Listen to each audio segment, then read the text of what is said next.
Opinion mo, ano rin ba, magpapahubad ka rin ba sa part o may nagustuhan ka? Yun lang, siguro ang pagkakaiba lang talaga, hindi kasi ako taong palabar, hindi kasi ako umiinom.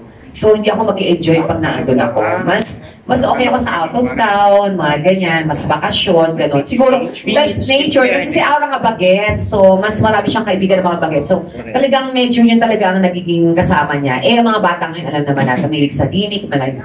Pero siguro, okay lang naman yun eh, kung lumabas ka. Pero kailangan mo lang talagang maging maayos kahit pa paano kasi lang na public figure ka. So, alagaan mo yung sarili mo. Kahit na marami namubuli sa'yo, kalma ka na lang, di ba? Parang gano'n. Direct.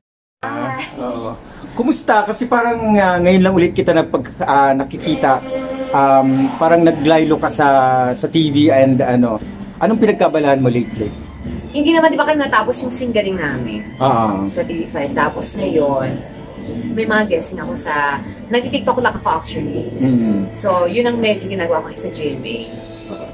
So, yun lang ang pinagkakabalaan mo ngayon? Yeah, tapos vlog din, gano'n. Tapos mga shows, out of town shows, mga abroad, mga gano'n. Kumusta ang relasyon nyo ngayon ni, paki-close, kumusta ang relasyon nyo ngayon ni Tekla? Okay na kami, okay.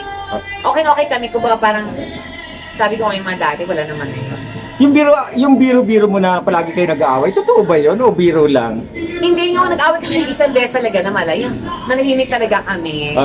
Yun na, pero ngayon, yung mga taraya na, mga gano'n. Normal lang yun na parang normal lang yun. Oo, parang wala lang. Pero talagang dumating sa point dati na nagburahan, nagtatampuhan or something, wala? Wala namang bura, pero tampuhan talaga. As in talagang tampuhan. Talagang medyo hindi kami nag-usap. Anong madalas na pagtampuhan yung dalawa? Ang madalas na kasi yung parang parang, yung sa vlog nga, pag dati, yung parang pagsasabi sa magano tayo, meron akong gagawin ito. Tapos minsan pag-iayain ko siya, hindi ka ba na, saan ba yan? Yung parang minsan kasi siya, si Tekla talaga ba sa bahay, may siya, tamad factor talaga minsan. Magulo sa bahay. Oo, pag parang ayaw niya ng mali. Kasi nakita ko na parang nagagalit ka dahil magulo yung bahay niya or something. Yung sinasabi kanina ni Direk na maaaring may posibilidad na magkasama kayo sa isang pelikula. Why not? Ako, sobrang excited ako if ever na mangyari yun. Gusto ko mangyari yun kasi parang kita ng tao magkasama kami sa vlog, magkasama kami sa ganito, ganyan. Pero never kami nagkasama sa big screen kasi.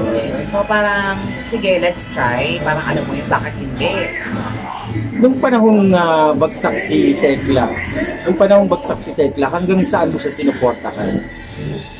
Alam naman niya yun, ang support ko sa kanya, bilang parang kahit kapatid na rin, kaibigan, gano'n, parang, sige, ano bang problema, ganito, ganyan. Hindi ko naman siya iniwan, alam niya. Yun nga sobrang... As in talagang alam niya kung hanggang saan ko naman kaya siyang supportahan ko siya.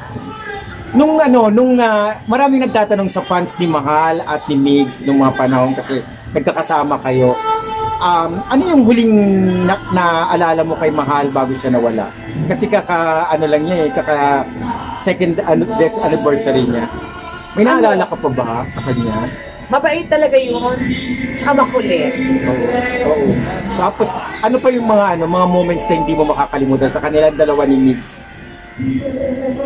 Yung pinrank ko siya, ipinrank namin siya, na sobrang nagselos talaga siya kay Migs.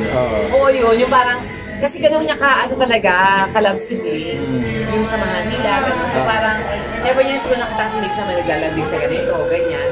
So yun medyo natatandaan ko sa namin. So, thank you, thank you, salamat.